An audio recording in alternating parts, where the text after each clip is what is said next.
Today I want to go over causes of hypothyroidism in America. And the number one cause that people have low functioning thyroid in America is an autoimmune condition. And that autoimmune condition's name is called Hashimoto's thyroiditis. Now Hashimoto's thyroiditis means that Dr. Hashimoto came up with this in the early 30s. Hashimoto's means your body is attacking, your immune system is attacking the thyroid. And when it attacks it, people have symptoms of having hypothyroidism.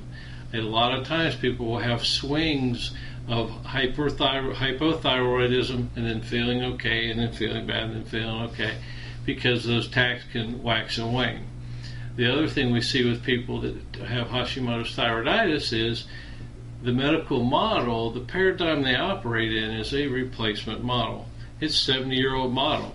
Just giving you the output amount of thyroid medication that you need to make up for it isn't affecting what's causing the problem. It's a replacement model. So if you're only taking a replacement hormone, what's going to happen is you're going to do two things. You're going to burn your thyroid out.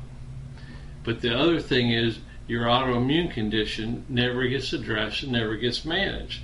So as time goes on, you continue to feel worse, you don't improve, and your autoimmune condition of attacking itself continues. And the problem with that is what they call molecular mimicry.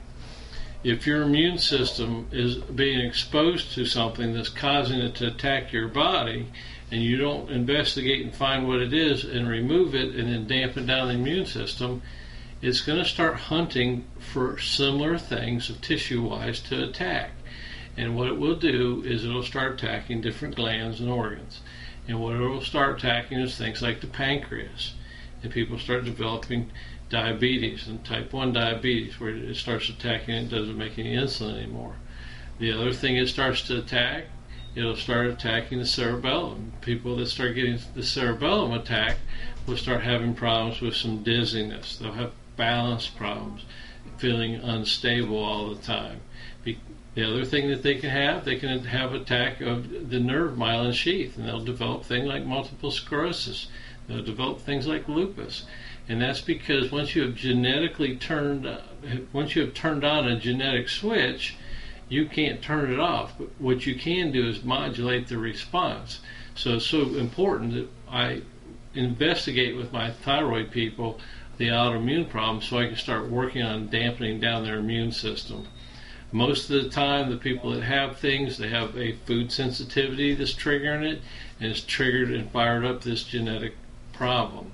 And what's happened is people tend to crave the kind of foods that make them feel worse, because your body starts adapting to this, feeding this problem.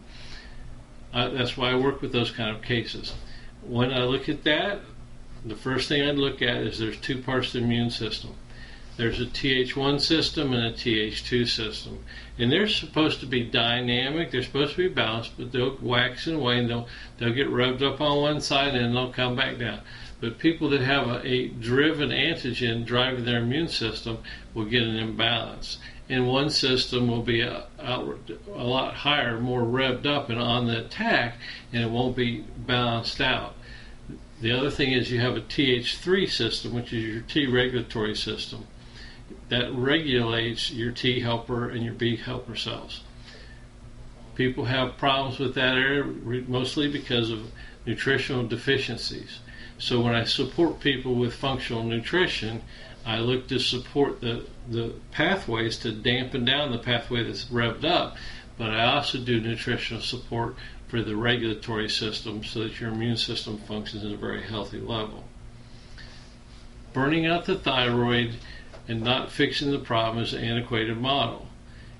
There's other reasons that you can have a cascade of problems related to your thyroid, but 80% of them are related to an autoimmune.